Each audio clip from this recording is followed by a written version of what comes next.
Ako si Maria at ito ang aking kwento.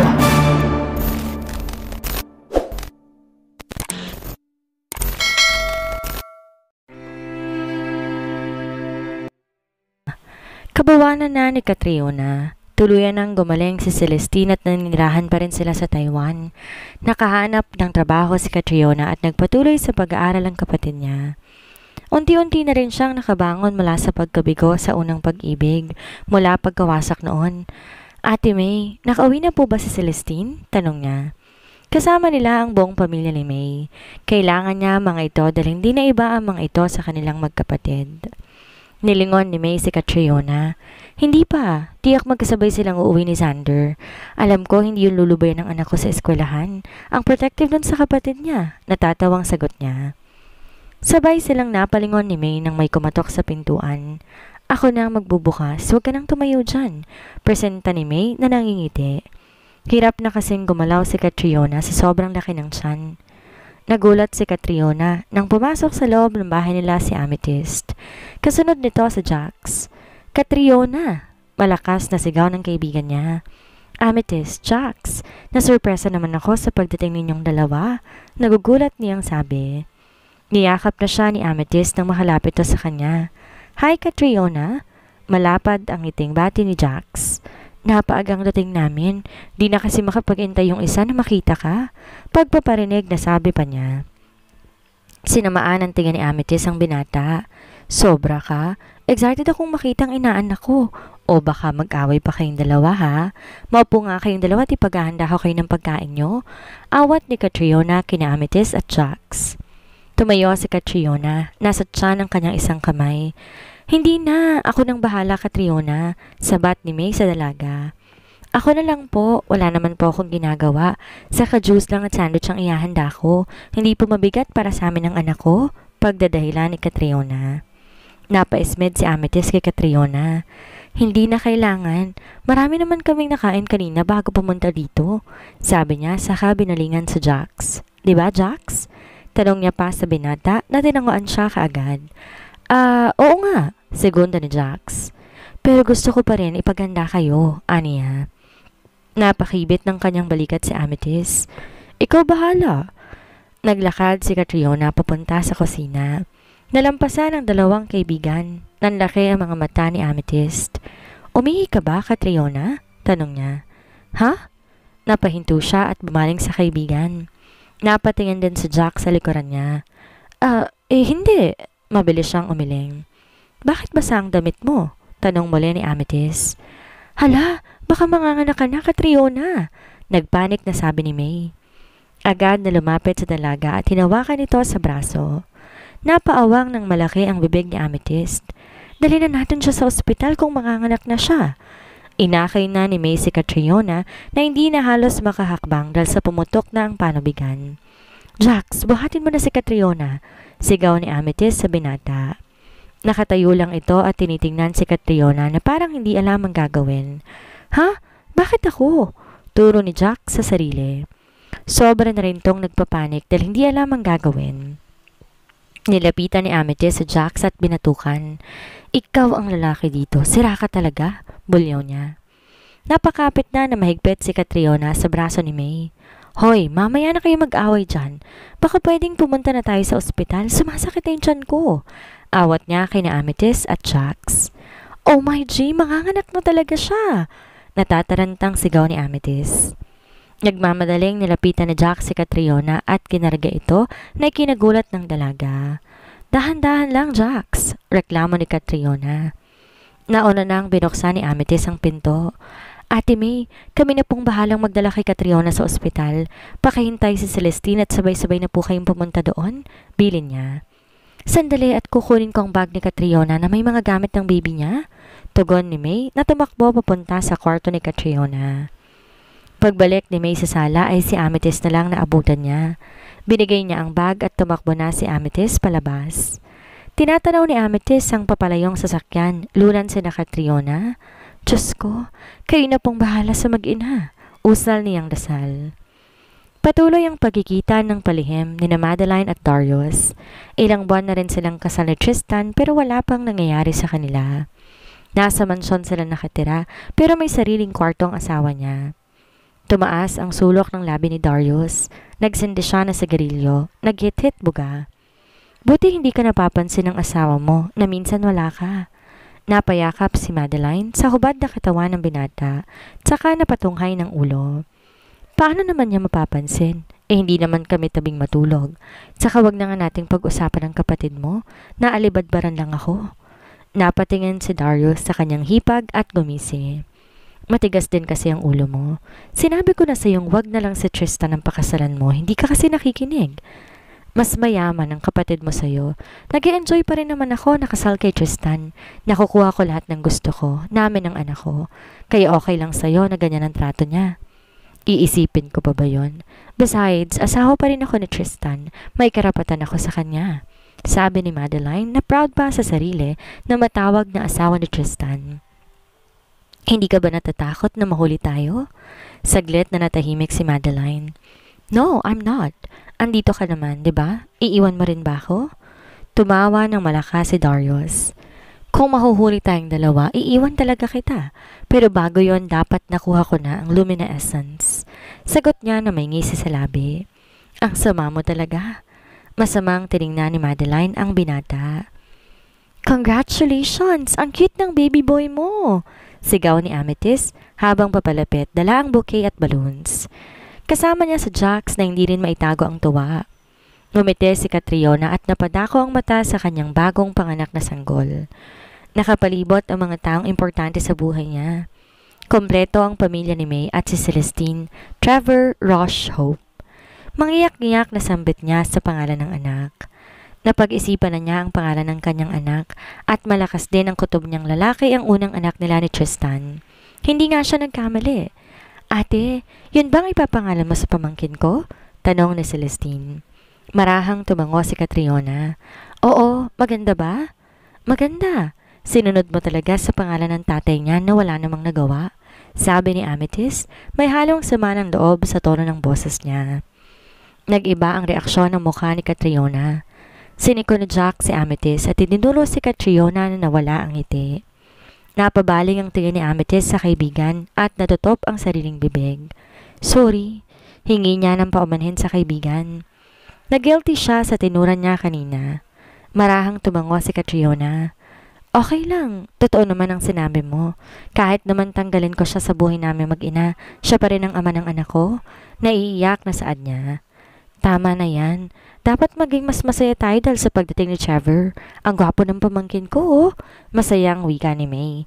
Nakatingin sa sanggol na karga ni Catriona. Pakarga ako, Catriona. Maingat na binigay naman ni Catriona ang kanyang anak kay May. Ang mestizo naman ni Trevor, Alex, ang pogi. Sabi pa niya na gustong panggigilan ang gwapong baby. Napangiti si Catriona. Hindi talagang maipagkakailang anak ni Tristan Hale ang kanilang anak. Oo nga, mahal. Parang foreigner eh. Magkakaroon na rin tayo ng gwapo sa lahi natin. Buong pagmamalaki naman ni Alex, ang asawa ni May. Papa naman, andito pa ako oh. Singit na sabat ni Sander, sabay post na parang isang modelo. Natawa naman ang mag-asawa sa tinura ng kanilang anak at nahawa na rin sina Catriona at Celestine na nakitawa na rin sa pamilya ni May. Samantala, si Tristan maaga pa lang nagiinom na sa loob ng kanyang opisina. Wala na siyang maharap na trabaho. Hanggang ngayon ay nagdadalamhati pa rin ang puso niya sa pag-iwan sa kanya ni Catriona. Wala si Jax. Humingi ito ng 1 linggong leave.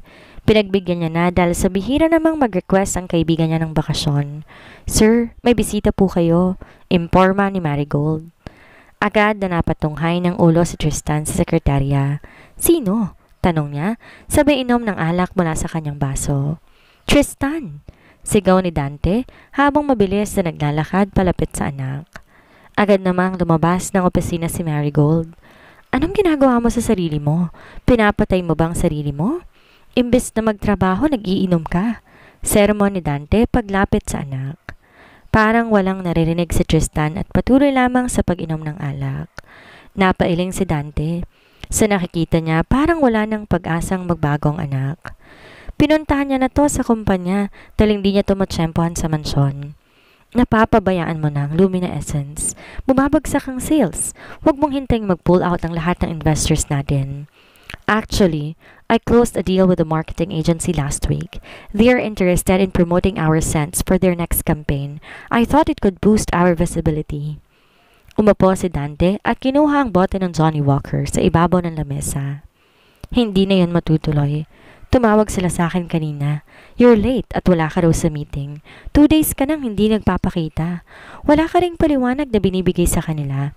Sana sinabi mo man lang sa akin para akong humarap. Napakibit balikat si Tristan. Oops, I'm sorry Dad. Nakalimutan kong i-inform ka pero don't worry. Bukas pupunta ako sa opisina nila to explain my side. Hopeless case. Ayaw na nilang magbigay ng second chance. Oh, in that case, ayoko rin silang katrabaho, aniya.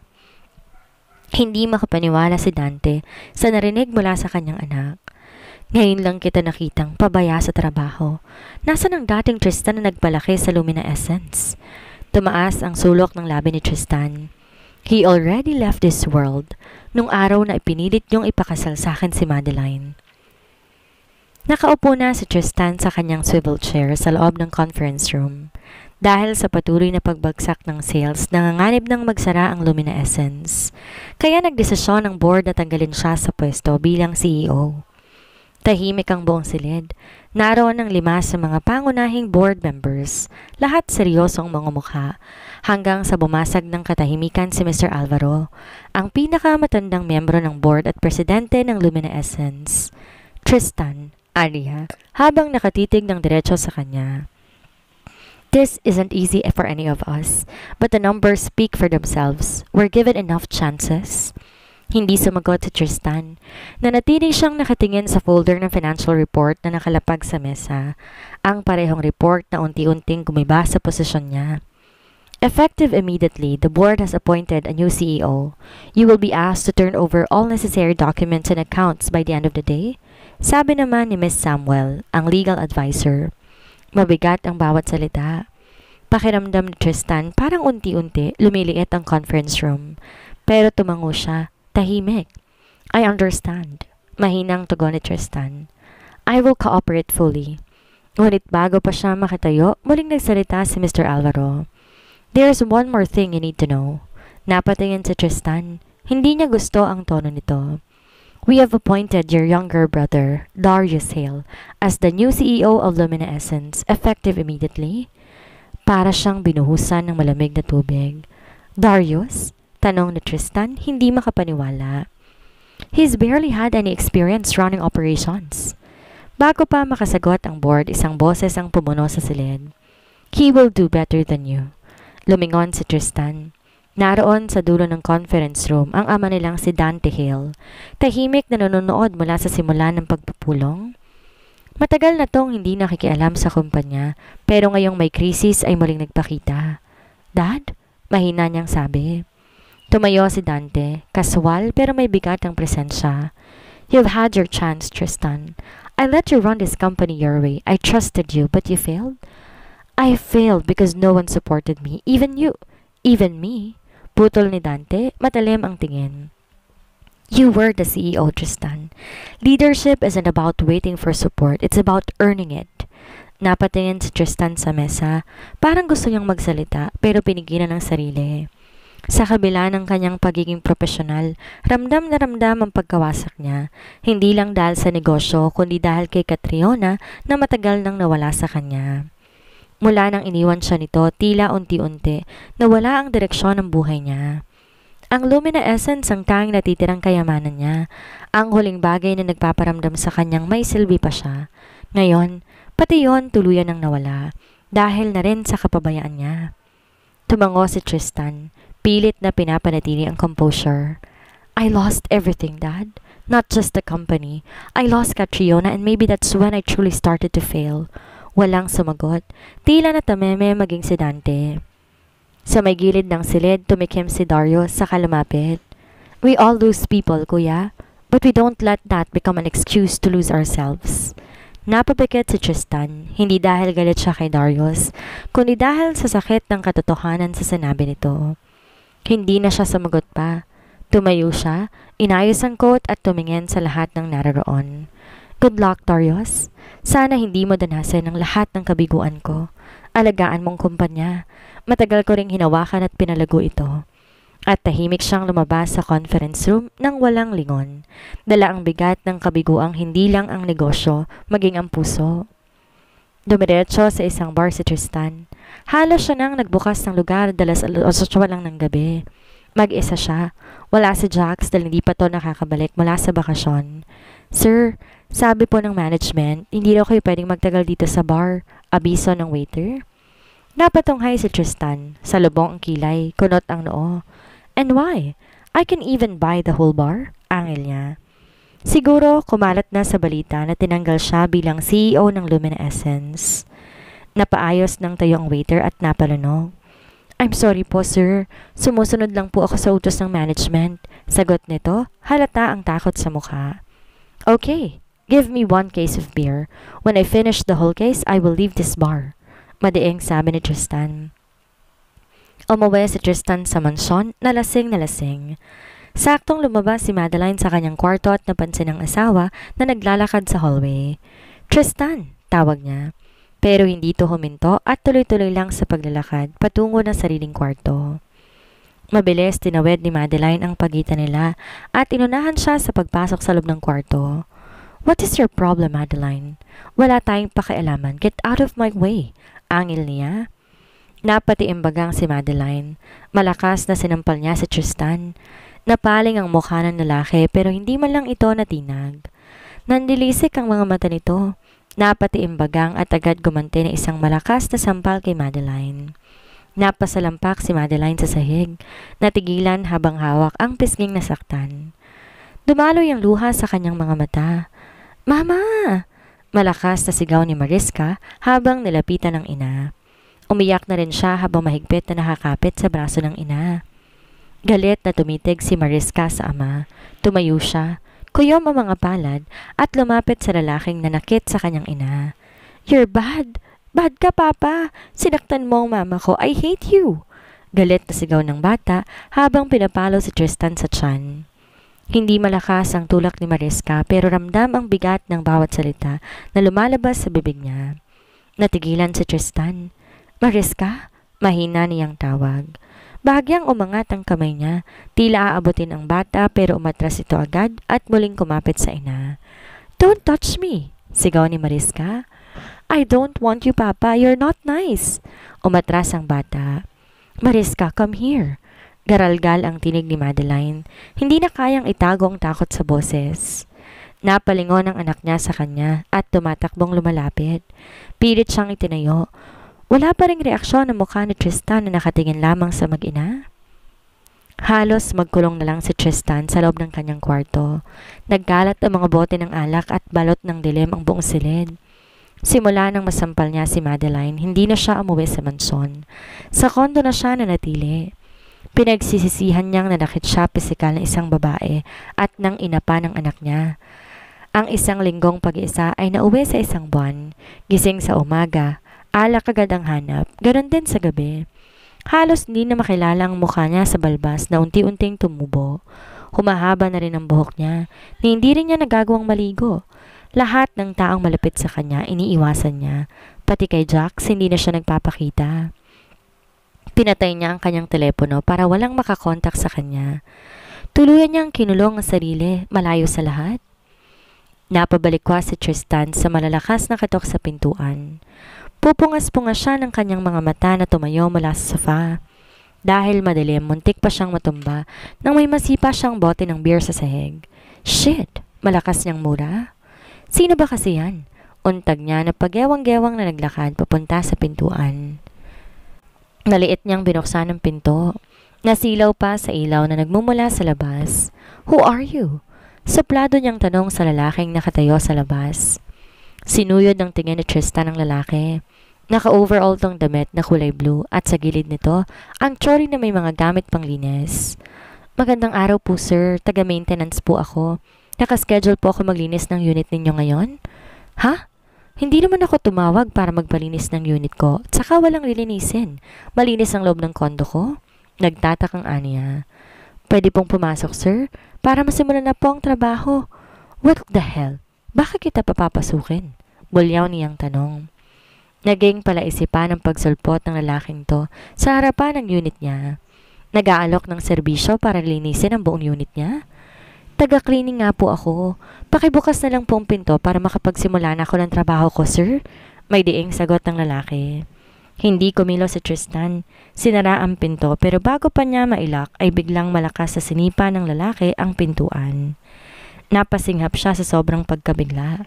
What the heck are you doing? Sigaw niya. May dalawang lalaki pang pumasok sa loob ng kondo niya. Hinawakan siya sa dalawang braso na ikinalaki ng mga mata ni Tristan. Do all the work. Gusto ko, malinis. Utos ng lalaki na kausap niya sa labas. Tinanggal ng lalaki ang kanyang cap, hinubad ang kanyang overall na damit. Pumunta ito sa switch ng ilaw at binuksan ang mga ilaw sa sala. Jax? Nagugulat niyang sambit. Ilang buwan mo na akong pinagtataguan. Maglilimang buwan ka nang di nagpapakita at di lumalabas sa lungga mo. Hindi mo sinasagot ang mga tawag ko at text messages ko. Anong gusto mong gawin mo sa buhay mo, Tristan? Magpapakamatay ka na ba talaga? Napayo ko si Tristan. Nahihiya siyang salubungin ang tingin ng kaibigan. I'm a total mess. Wala na akong mukhang maihaharap sa lahat ng taong nakakakilala sa akin. Binitawan ng dalawang lalaki si Tristan. Sinenyasan ni Jax ang mga ito na umalis. Hindi pa katapusan ng mundo. Nawala lang sa iyo ang Lumina Essence. Malakas ka pa. Kaya mong magpatayo ng sarili mong kumpanya. Hindi ganito ang pagkakakilala ko sa isang Tristan Hale. Catriona also left me. Wala nang saysay ang buhay ko. Walang-wala na ako may pagmamalaki. Kahit pamilya ko na isusuka na ako. Maigi pa ngang mamatay na lang ako. Gago, tarantado ka ba? Gugustuhin mo pang mamatay kaysa ayusin ang buhay mo? Paano siya babalik sa'yo kung ang baho mo? Napatakip ng kanyang ilong sa Jax. Hindi niya matagalan ang amoy ng kaibigan. Naturingang CEO ng isang malaking kumpanya, hindi naliligo? Kailan mo ba huling nakita ang mukha mo sa salamin? Look at your hair. Para kang ermitanyo sa sobrang haba. Mukhang malapit ka ng mamalimos sa labas ng building na to sa ayos mo. Oh God! Patuloy pa na sermon ni Jax. Marahas na napabuntong hininga si Tristan. Tinatanggap na lang niya ang mga panlalait ng kaibigan niya. Nawalan na siya ng interes sa mabuhay. Niwala na siyang ganang asikasuhin ang sarili. Malapit ko nang iuntog ang ulo mo sa pader para matauhan ka. Kailan ka ba kikilos, Tristan? Hindi na mapigilan ni Jax ang di magtaas ng boses sa sobrang galit dahil sa ginagawa ng kaibigan niya sa sarili. Pinipigilan niya ang sariling ibulgar ang lahat ng nalalaman niya. Dahil gusto niyang si Tristan mismong kumilos. Ipakita niya na gusto niyang makita at makuha ang kanyang mag-ina. Sir, malinis na po ang lahat. Mula sa banyo, kusina at mga kwarto, nilinis na po namin. Tinanggal na rin ang mga kalat at alak sa fridge. Imporma ng isa sa dalawang lalaki. Tumango si Jax. Salamat. I will send the full payment to the agency later. Aniya. Sandali lang, pwede ko ba kayong utusan na magpadala ng mga barbero dito sa building? Opo, meron po dito mismo sa building. Sasabihin ko pong umakyat dito sa unit ni Sir Tristan. Sagot ng lalaki. Kinuha ng lalaki ang phone niya at may tinawagan. Napaangat ang tingin ni Tristan at napamaang. Anong gagawin mo, Jax? Sinamaan ang tingin ni Jax ang kaibigan. Ipapa-makeover kita. Ang pangit mo na at sobrang masangsang amoy. Ako lang lahat nagagawa ng mga trabaho para sa'yo. Huwag ka nang umangal. Bulyaw niya. Sir, papunta na po siya dito? Singit na imporma ng lalaki. Aalis na po kami. Tinanguan ni Jax ang lalaki at lumabas na sila ng unit. Pagkalabas ng dalawa ay siyang dating naman ng isa pang lalaki. May dala itong malaking bag. Sino pong customer, sir? Itong kaibigan ko, si Tristan Hale, sagot ni Jax. Nagulat pa ang lalaking barbero sa nakitang ayos ni Tristan. Kumuha ng upuan sa Jax at pinaupo si Tristan. Sinimulan na itong gupitan. Palihim na kumuha si Jax ng buhok ng kaibigan niya.